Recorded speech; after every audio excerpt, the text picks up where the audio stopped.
एक छोटे से गांव में, जहां हर तरफ हरियाली और सुंदर रास्ते थे, वहीं रहती थी रंगीली भाभी। उनका नाम जितना रंगीन था, उतनी ही उनकी शख्सियत भी थी। हमेशा चटक रंगों के कपड़े पहने, चेहरे पर मुस्कान लिए और अपनी हाजिर जवाबी से सबका दिल जीतने वाली रंगीली भाभी पूरे परिवार की जान थी। सास, ससुर, देवर, नंद सभी उनसे बेहद प्यार करते थे। यहाँ तक कि उनकी सख्त सासू माँ भी उनकी बातों में आ ही जाती, हालांकि वे कभी कभी अनजान बनने का नाटक करती। कुछ दिनों बाद परिवार में एक नई दुल्हन आई जिसका नाम मीरा था।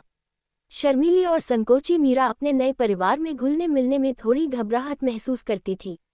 रंगीली भाभी ने मीरा की यह परेशानी भांप ली और उसे परिवार में आरामदायक महसूस कराने के लिए अपने मजेदार किस्से और कहानियां सुनाने लगी। रंगीली भाभी हमेशा कहती, जिंदगी एक रंगीन दुपट्टे की तरह है, कभी इसमें उजले रंग होते हैं तो कभी हल्के से गहरे, लेकिन सब मिलकर इसे खूबसूरत बनाते हैं। कुछ दिनों बाद मीरा को संयुक्त परिवार में छोटी छोटी कठिनाइयों का सामना करना पड़ा, खासकर अपनी सख्त सास के साथ। ये देखकर रंगीली भाभी ने एक योजना बनाई। एक शाम रंगीली भाभी ने पूरे परिवार को इकट्ठा किया और कहा, हम एक फैमिली टैलेंट शो करेंगे। सभी हैरान थे, लेकिन थोड़ी नानुकुर के बाद सब मान गए। हर सदस्य ने कुछ न कुछ तैयारी की, लेकिन असली मजा तब आया जब रंगीली भाभी और मीरा ने मिलकर सास बहू के संवाद पर एक मजेदार एक्ट पेश किया। उनका स्किट देखकर हर कोई हंसी से लोटपोट हो गया, यहाँ तक कि सख्त सासू माँ भी हंसी रोक नहीं पाईं।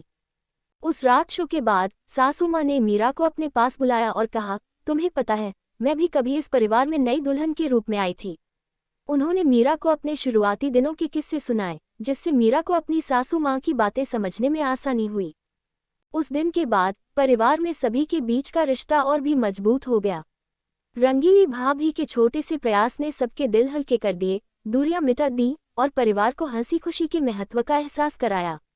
उन्होंने परिवार को सिखाया कि थोड़ी सी हंसी, थोड़ा सा अपनापन और एक रंगीन अंदाज किसी भी कठिन दिन को खुशनुमा बना सकता है। इस तरह रंगीली भाभी पूरे परिवार की जान बनी रही।